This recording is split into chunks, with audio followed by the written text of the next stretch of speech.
The London Top Show is sponsored by Khata Book. Business हुआ easy. भगवान इनकी मन्नतें सुनते रहे क्योंकि छेड़ा जी की मिनी मार्ट चलती रही। लॉकडाउन में जिंदगी चली क्योंकि लोकल दुकानें चली। खाता बुक की ओर से इन सभी लोकल दुकानदारों को दिल से सलाम।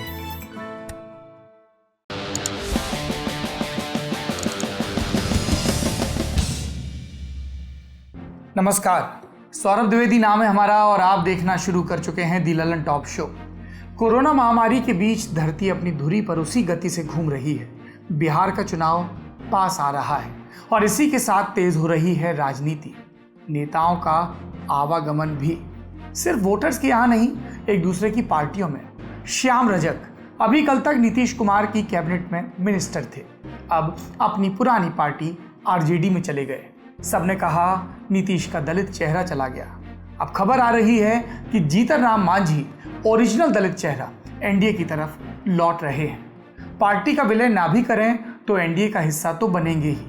बड़ी खबर में बिहार की इस दिलचस्प उठापटक पर आज बात करेंगे, लेकिन सबसे पहले देखिए कुछ तस्वीरें।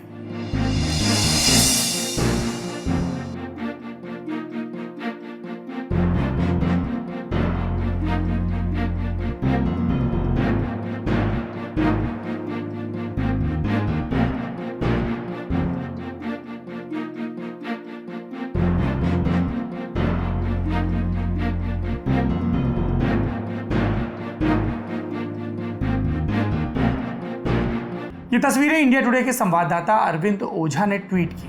उन्होंने लिखा कि दिल्ली ट्रैफिक पुलिस का ये जवान बारिश में लगे जाम को खुलवा रहा है। बारिश के चलते सब कुछ भीग गया तो जूते उतारने पड़े और तब नंगे पांव ड्यूटी करने लगे।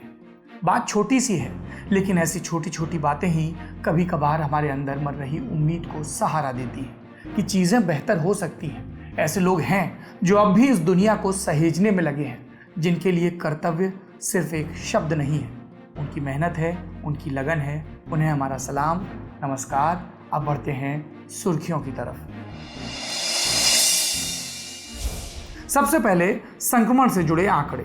पिछले 24 घंटों में भारत में 55,079 नए मामले सामने आए और 876 लोगों की मौत हुई। 57,937 लोग ठीक भी हुए। आईसीएमआर के मुताबिक इस दौरान 8,99,864 टेस्ट हुए।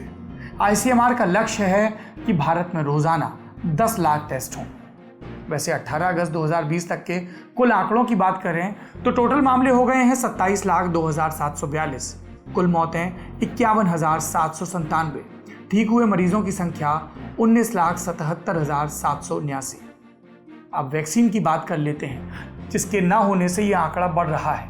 अब तक सिर्फ रूस ही एक ऐसा देश है जिसने वैक्सीन यानी टीका बना लेने का दावा किया है। इस टीके का नाम है स्पुतनिक 5। इस टीके को लेकर दुनिया के दूसरे देश और वैज्ञानिक अपनी चिंताएं जाहिर कर चुके हैं। फिर भी इस टीके से लगाई गई उम्मीदें कम नहीं। सब यही कह रहे हैं, कहीं भी बना हो, अगर टीका काम कर जाए तो पूरी दुनिया के लिए अच्छा। और भारत ये भी अपने टीके पर काम कर रहा है, लेकिन रूसी टीके पर नज़र भी है। इंडियन एक्सप्रेस अखबार में कॉनन शरीफ ने अपनी रिपोर्ट में बताया कि मॉस्को स्थित भारतीय दूतावास ने स्पुतनिक 5 बनाने वाली Gamaleya research institute of epidemiology and microbiology से संपर्क किया।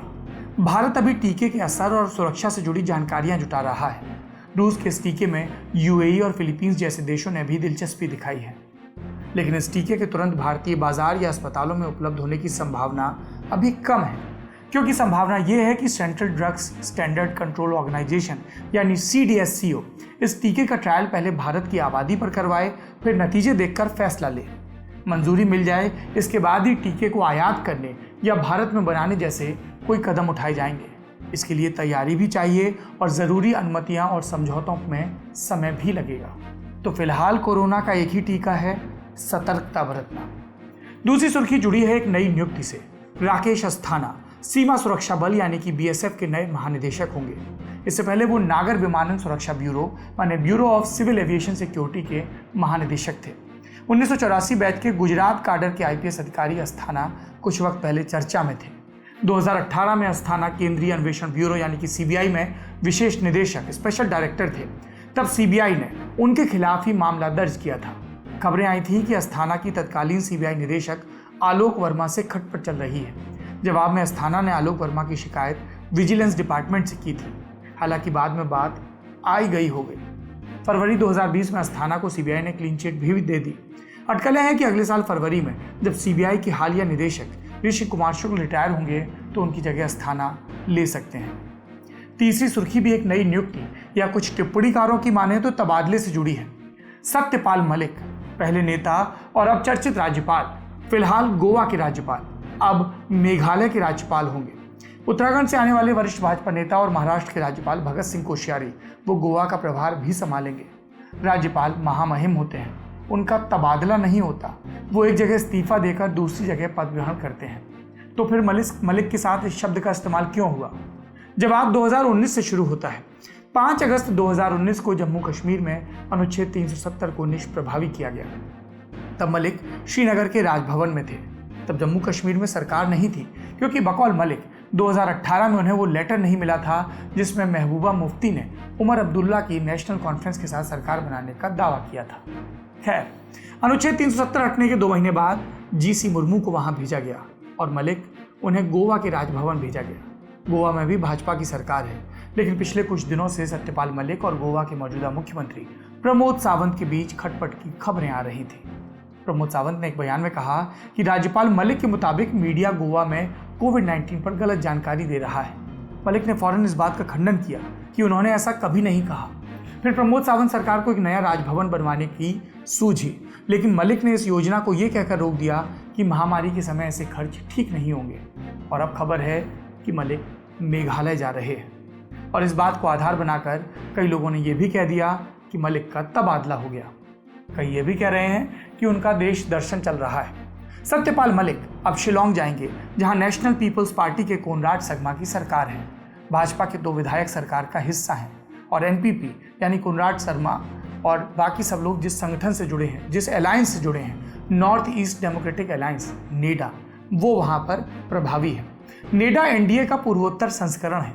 इस हिसाब से मलिक के लिए शिलोंग की पोस्टिंग पीस पोस्टिंग हो सकती है।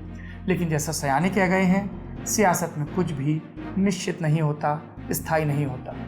अगली सुर्खी जुड़ी है prime minister citizen assistance relief in emergency situation fund से। इसी को प्यार से पीएम केयर्स फंड कहा जाता है। Centre for public interest litigation ने सुप्रीम कोर्ट में एक जनहित याचिका लगाकर मांग की थी कि पीएम केयर्स फंड में जमा पैसा नेशनल डिजास्टर रिस्पांस फंड यानी कि एनडीआरएफ में ट्रांसफर किया जाए। याचिकाकर्ता ने कहा था कि पीएम केयर्स फंड राष्ट्रीय आपदा प्रबंधन कानून का उल्लंघन करता है। सुप्रीम कोर्ट ने 18 अगस्त को यह याचिका खारिज कर दी और कहा कि पीएम केयर्स फंड का पैसा ट्रांसफर करने की जरूरत नहीं है। कोर्ट ने कहा कि सरकार या कोई आम नागरिक चाहे तो डिजास्टर रिस्पांस फंड में पैसे अलग से दे सकता है। पीएम केयर्स फंड को 28 मार्च को शुरू किया गया था। इसे आपात स्थितियों में इस्तेमाल किया जाना है, मिसाल के लिए कोरोना महामारी। तब ये कहा गया था कि जब प्रधानमंत्री राष्ट्रीय राहत कोष पहले से है तो फिर पीएम केयर्स की जरूरत क्या है। पीएम केयर्स में पारदर्शिता पर भी खूब बहस हो चुकी है।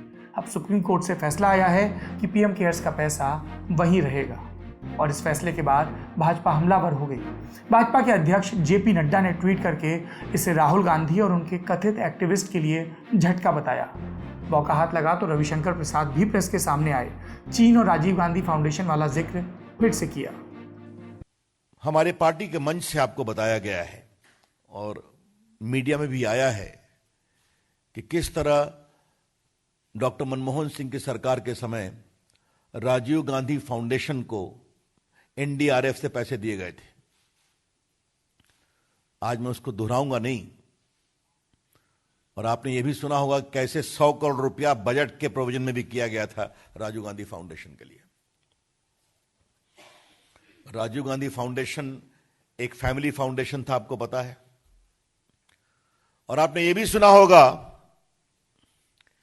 कि राजीव गांधी फाउंडेशन को चीन के एम्बेसी से और चीन की कम्युनिस्ट पार्टी से भी मदद मिली थी। यह चर्चा यहां से हमारे प्रवक्ता मित्र कई बार कर चुके हैं। और आपको यह भी मालूम होगा कि राजीव गांधी फाउंडेशन ने जो अपनी रिपोर्ट बनाई थी, उस रिपोर्ट में यह भी कहा था कि भारत चीन के रिश्तों को सुधारने के लिए भारत का बाजार चीन के लिए खोलना जरूरी है। फिर बारी थी कांग्रेस की। कांग्रेस के प्रवक्ता रणदीप सिंह सुरजेवाला ने ट्वीट करके कहा कि सुप्रीम कोर्ट का यह फैसला सरकारी पारदर्शिता और जवाबदेही पर चोट करता है। पांचवी सुर्खी है मध्य प्रदेश से। एमपी में अब सरकारी नौकरी सिर्फ मध्य प्रदेश के मूल निवासियों को ही मिलेगी। मुख्यमंत्री शिवराज सिंह चौहान ने यह ऐलान किया। ऐलान ने सभी को याद दिलाया कि मध्य प्रदेश में 27 विधानसभा सीटों पर उपचुनाव संभावित है। इनमें वो मंत्री भी लड़ेंगे जिन्होंने कांग्रेस से भाजपा में जाते हुए सदस्यता खो दी और सिंधिया कोटे से कैबिनेट का हिस्सा भी बन गए विधायकी न होने के बावजूद। शिवराज और सिंधिया दोनों के लिए इन 27 सीटों पर उपचुनाव महत्वपूर्ण होने वाला है। इससे पहले कमलनाथ सरकार ने भी अपने कार्यकाल में राज्य में लगने वाले उद्योगों के लिए शर्त रखी थी कि उन्हें स्थानीय लोगों को रोजगार देना होगा, तभी उद्योग लगाने की मंजूरी और जरूरी सब्सिडी मिलेगी। अगर इस ऐलान को शिवराज सिंह चौहान का दांव माना जाए तो कांग्रेस के पास इसकी काट नजर नहीं आती। पूर्व मुख्यमंत्री कमलनाथ ने ट्वीट करके बस इतना ही कहा है कि कहीं ये ऐलान सिर्फ कोरी घोषणा बनकर न रह जाए। आज एक बोनस सुर्खी भी है। बायकॉट चाइना के आग्रह के बीच पीपल्स बैंक ऑफ चाइना ने आईसीआईसीआई बैंक में निवेश किया है। आईसीआईसीआई बैंक बाजार से 15,000 करोड़ रुपए जुटा रहा है। कई निवेशक पैसा दे रहे हैं। इन्हीं में से एक है पीपल्स बैंक ऑफ चाइना। इस साल मार्च में इसी बैंक ने एचडीएफसी बैंक में भी अपनी हिस्सेदारी बढ़ाई थी। ये थी सुर्खियां। अब बढ़ते हैं दिन की बड़ी खबर की तरफ। भारत में एक मुहावरा खूब चलता है, हार्टलैंड पॉलिटिक्स। मानव शरीर में एक हार्ट होता है, लेकिन भारतीय राजनीति में दो हैं, उत्तर प्रदेश और बिहार। आज हम दूसरे दिल माने बिहार की बात करने जा रहे हैं और इस बात का सबब जानने के लिए आपको पहले एक बयान सुनना होगा। देखिए, सब दिन हम लोग कहते हैं कि राजनीतिक संभावनाओं का खेल है। कौन कहाँ किस दल में जाएगा, कहाँ नहीं जा सकता है, और ख़ास करके ऐन चुनाव के अवसर पर नीतीश कुमार जी के साथ भी बात हो सकती है। अगर वो ऑफर देंगे कि हाँ साहब सम्मानजनक सीट मिल जाए और पार्टी का विलय, कुछ लोग कहते हैं कि पार्टी का विलय करना चाहते हैं। हिंदुस्तानी अवाम मोर्चा से बड़ा विलय की स्थिति में नहीं है। सियासत संभावनाओं का खेल है, ये बताने वाले ये नेता बिहार के पूर्व मुख्यमंत्री जीतन राम मांझी हैं। मांझी संभावना जता रहे हैं फिर से नीतीश कुमार से गले मिलने की। खबरें आ रही हैं कि मांझी की पार्टी हिंदुस्तानी अवामी मोर्चा, जिसे प्यार से हम कहा जाता है, उसका जेडीयू में विलय हो सकता है। नेताओं की अपनी स्मृतियां कितने कम समय तक हावी रहती हैं, इसका जीता जागता उदाहरण है ये बात। इस बात को यूं भी कहा जा सकता है कि नेता तो ये समझते हैं कि वोटर की याददाश्त कमजोर होती है। और ये बात हम क्यों कह रहे हैं, आप सुनिए। 5 साल पहले दिया गया नीतीश कुमार का ये बयान, सब समझ जाएंगे। मुझसे गलती हुई, मैं इस बात को स्वीकार करता हूं, मुझसे गलती हुई। इंसान से भूल होती है, गलती होती है, वो गलती का परिमार्जन करता है। हम क्या गलती के बारे में कहो तो हमारे बारे में कह दिए थे कि मती मारी गई, हमको बोलने की क्या जरूरत, मती मेरी मारी गई। नीतीश ये सब मांझी के लिए कह रहे हैं, और क्यों कह रहे हैं इसकी कहानी अभी इतनी भी पुरानी नहीं हुई। 20 मई 2014 की बात है। लोकसभा चुनाव के नतीजे आने के 4 दिन बाद नरेंद्र मोदी को संसदीय दल का नेता चुनने का औपचारिक कार्यक्रम रखा गया। लेकिन इसी दिन बिहार में भी एक बड़ा कार्यक्रम था। एक नए मुख्यमंत्री को शपथ लेनी थी। बिहार अमूमन खबरों की लाइमलाइट में रहने वाला राज्य है, लेकिन इस सीएम का नाम बिहार के बाहर लोगों ने ज्यादा नहीं सुना था। ये नए मुख्यमंत्री थे जीतन राम मांझी। 2016 के लोकसभा चुनाव में नीतीश कुमार से एक भारी राजनीतिक चूक हुई थी। उन्होंने मोदी की उम्मीदवारी के विरोध में एनडीए से अलग होकर लोकसभा चुनाव लड़ने का फैसला किया था, वो भी अकेले। नतीजा ये निकला कि जेडीयू 40 में सिर्फ 2 सीटों पर सिमट कर रह गई। नीतीश को गलती समझ आ गई। अब वो अगले चुनाव यानी 2015 में होने वाले विधानसभा चुनाव की मजबूत रणनीति बनाना चाहते थे। इसलिए लोकसभा चुनाव में हार की नैतिक जिम्मेदारी लेते हुए उन्होंने 18 मई को इस्तीफा दिया और फिर 20 मई 2014 को जीतन राम मांझी को नया मुख्यमंत्री बना दिया।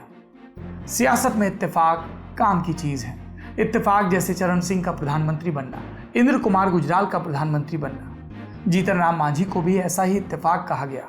चुनावी पंडितों की बात तो दूर, खुद जीतन राम मांझी को भी 1-2 दिन पहले तक नहीं पता था कि वो बिहार के मुख्यमंत्री पद की शपथ लेने जा रहे हैं।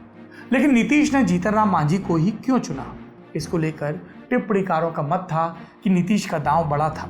वो आइडेंटिटी पॉलिटिक्स के मास्टर माने जाते हैं। जीतन राम मांझी मुसहर समुदाय से आते हैं, जो बिहार में महादलित माना जाता है। इस समुदाय के करीब 2% वोट हैं।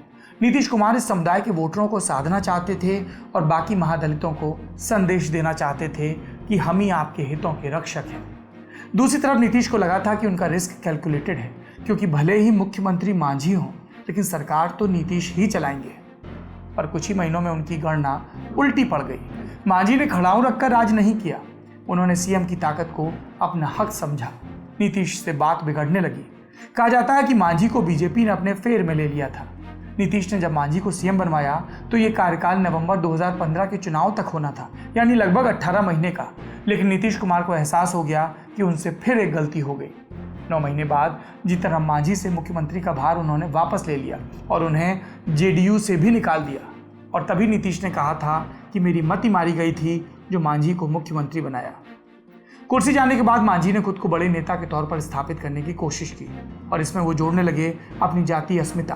कहने लगे कि नीतीश उन्हें सिर्फ रबर स्टैम्प सीएम बनाना चाहते थे। सुनिए। हो गई कि जीतन मांझी को चीफ मिनिस्टर बना देंगे तो वो रबर स्टैंप हो जाएगा और जो चाहेंगे उसे कर लेंगे। तो हमको लगा कि भाई स्वाभिमान जगा कि जब हम मुख्यमंत्री हैं, अगर गलत होगा तो कल हमको लोग गाली देगा। हम अपना स्वाभिमान के अनुसार आज काम करने लगे तो उनको पेट में दर्द होने लगा और नाजायज तरीका भी उठा करके एक अपमानित महादलित को या दलित को करने का वो कुत्सित प्रयास वो कर रहे हैं। जुलाई 2015 में मांझी ने हिंदुस्तानी अवामी मोर्चा नाम की पार्टी बनाई। 2015 के विधानसभा चुनाव में वो खुद भी जहानाबाद की मखदूमपुर सीट और गया की इमामगंज सीट से चुनाव लड़े, लेकिन सिर्फ इमामगंज से जीत पाए। उनके अलावा कोई भी हिंदुस्तानी अवामी मोर्चा से नहीं जीत पाया। कुल मिलाकर जीतनराम मांझी को सीएम बनने पर जो पहचान मिली थी उसे वो कैश नहीं कर पाए।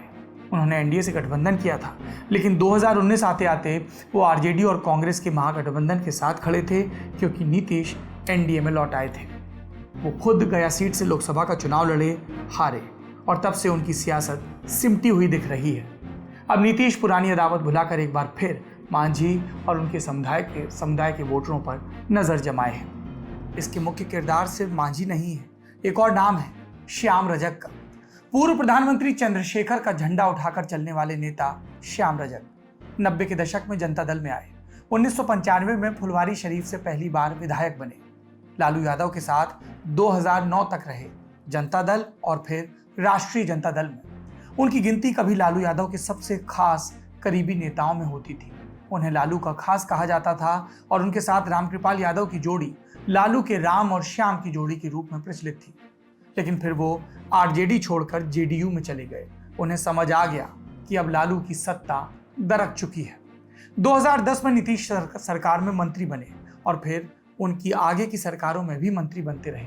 लेकिन अब वो वापस अपनी पुरानी पार्टी आरजेडी में आ गए हैं तो कह रहे हैं कि दलितों के मुद्दों को उठाया, इसलिए नीतीश कुमार को खटकने लगा था। सबसे पहले मैं आज भावुक हो रहा हूँ अपने घर में आकर के, वापस आकर के कि जो सामाजिक न्याय की लड़ाई लड़ने के लिए हम लोगों ने राजनीति में आए थे, वो राजनीति यहाँ से जाने के बाद वो सामाजिक न्याय की लड़ाई वो बदल रही थी और वो हस्तक्षेप हो रहा था।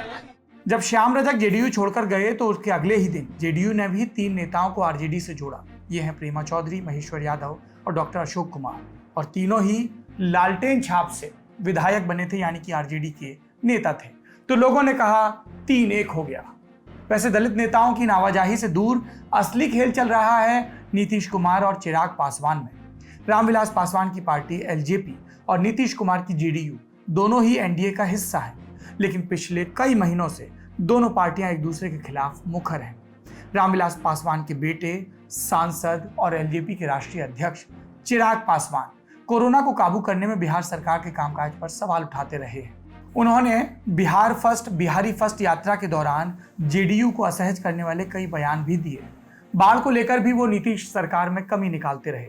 ऐसे में जेडीयू सांसद ललन सिंह ने चिराग पासवान को कालिदास बता दिया।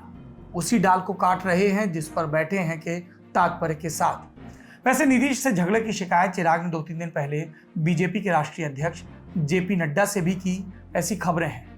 सूत्र बता रहे हैं कि चिराग पासवान और नीतीश कुमार, उनमें असली झगड़ा सीटों के बंटवारे को लेकर है। लोक जनशक्ति पार्टी विधानसभा चुनाव में कम से कम 43 सीटों पर चुनाव लड़ना चाहती है, लेकिन नीतीश कुमार एलजेपी को 30 से ज्यादा सीटें देने के पक्ष में नहीं। सीटों के झगड़े के पार हमें राजनीति के कुछ और मायने भी दिखते हैं। बिहार वाले बताते हैं कि चिराग पासवान भविष्य की राजनीति में खुद को मुख्यमंत्री के चेहरे के तौर पर देखते हैं। तेजस्वी की तरह एनडीए में अगर किसी युवा चेहरे की तलाश की जाए तो चिराग भी एक विकल्प, एक दावेदार हो सकते हैं। एनडीए के नेता क्या सोच रहे हैं, बीजेपी क्या सोच रही है, ये तो पार्टी जाने, लेकिन कम से कम चिराग, उनके काडर और समर्थक उन्हें भविष्य में इसी तरह तैयार होते देखना चाहते हैं और इसके लिए चाहिए बड़ा जनाधार। ललन टॉप के प्रोग्राम नेताजी घेरे में खुद चिराग पासवान ने कहा, हमें ज़्यादा सीटें चाहिए ताकि हम ज़्यादा जातियों को, ज़्यादा वर्गों को समायोजित कर सकें और अपनी पार्टी का जनाधार बढ़ा सकें। अगर एलजेपी को ज़्यादा सीटें मिलती हैं तो 2025 के चुनाव में वो गठबंधन के लिए बेहतर डील कर सकते हैं। नीतीश कुमार को एक और खटका है चिराग पासवान से। कई थ्योरी है। एक थ्योरी ये कि अगर चुनाव में जेडीयू और बीजेपी को बराबर सीटें मिलती हैं तो सीएम बनाने को लेकर एलजेपी का झुकाव स्वाभाविक रूप से बीजेपी की तरफ होगा। चिराग पासवान लगातार प्रधानमंत्री नरेंद्र मोदी और गृह मंत्री अमित शाह की तारीफ भी करते रहते हैं और नीतीश पर हमलावर रहते हैं। ऐसे में नीतीश को नुकसान है। एक थ्योरी ये भी है कि एनडीए चाहती है कि रामविलास पासवान, पप्पू यादव और ओवैसी जैसे नेताओं की पार्टियों के साथ गठबंधन करके लड़ें ताकि महागठबंधन के वोटों में सेंध लगाई जा सके। पर ज्यादातर लोग कह रहे हैं कि फिलहाल ये दूर की कौड़ी है। कई लोग कह रहे हैं कि इसके जरिए जेडीयू पर बीजेपी अंकुश लगाना चाहती है। कुल मिला के बात यह है कि बिहार में दलित राजनीति वैसी नहीं है जैसी यूपी में है, इसलिए बिहार में कोई स्थापित सर्वमान्य चेहरा भी नहीं। रामविलास पासवान की बात हो या जीतन राम मांझी की, और यही चुनौती चिराग पासवान के लिए रहेगी। अगर पिछले पैटर्न की बात करें तो आजादी के बाद 70 के दशक तक बिहार के दलित वोटर कांग्रेस के साथ रहे। बाबू जगजीवन राम सिर्फ बिहार के नहीं, देश के सबसे बड़े दलित नेता थे। जब वो कांग्रेस छोड़कर अपनी पार्टी बनाते हैं तो दलित वोट शिफ्ट होता है 1977 में। बाबूजी कांग्रेस में वापस लौटते हैं, लेकिन फिर बसपा का उभार होता है। लेकिन बिहार में बसपा उतनी मजबूत नहीं दिखती। बिहार में कांग्रेस की और बीजेपी के मुकाबले दिखती है जनता दल, और दलित वोटर इसी जनता दल के साथ जाता है और बाद में लालू की पार्टी आरजेडी के साथ। 2005 में मुख्यमंत्री बनने के बाद नीतीश कुमार इन दलित वोटरों में अपना वर्ग खोजते हैं, एक महादलित वर्ग बनाते हैं, जिसे मोटा माटी यूं कह सकते हैं कि दलित माइनस पासवान, वो महादलित हैं, ज्यादा पिछड़े हैं। और इसके बाद दलित वोट जेडीयू की तरफ शिफ्ट होते हैं और हर चुनाव में नए सिरे से इनकी गणित भी शुरू होती है। बिहार में लगभग 16% दलित वोटर हैं और उसी पर मजबूत पकड़ के लिए अब नीतीश कुमार अपने पुराने दुश्मन जीतन राम मांझी से भी करीबी बढ़ाने को तैयार हैं और पुराने दोस्तों से खफा होने को भी। बिहार से आने वाले राजनीतिक अपडेट हम आपको देते रहेंगे। चुनाव मतलब लल्लन टॉप, ये हमारे लिए सिर्फ एक नारा नहीं है। मुख्यमंत्री सीरीज में हम आपको बिहार के सब मुख्यमंत्रियों के पॉलिटिकल किस्से भी सुनाएंगे। लेकिन फिलहाल के लिए हम आपसे विदा लेते हैं। बिहार में संक्रमण और बाढ़ दोनों का तगड़ा असर है, त्राहिमाम है, लेकिन सियासत है कि रुकने का नाम नहीं ले रही। और इसलिए आज के शो का अंत हम धूमिल की एक कविता के साथ करेंगे। क्या है ये कविता? एक आदमी रोटी बेलता है, एक आदमी रोटी खाता है, एक तीसरा आदमी भी है जो न रोटी बेलता है न रोटी खाता है, वो सिर्फ रोटी से खेलता है। मैं पूछता हूं ये तीसरा आदमी कौन है? मेरे देश की संसद मौन है। अपना और अपनों का ख्याल रखिए, अपनी स्वतंत्र चेतना का ख्याल रखिए। शुभ रात्रि।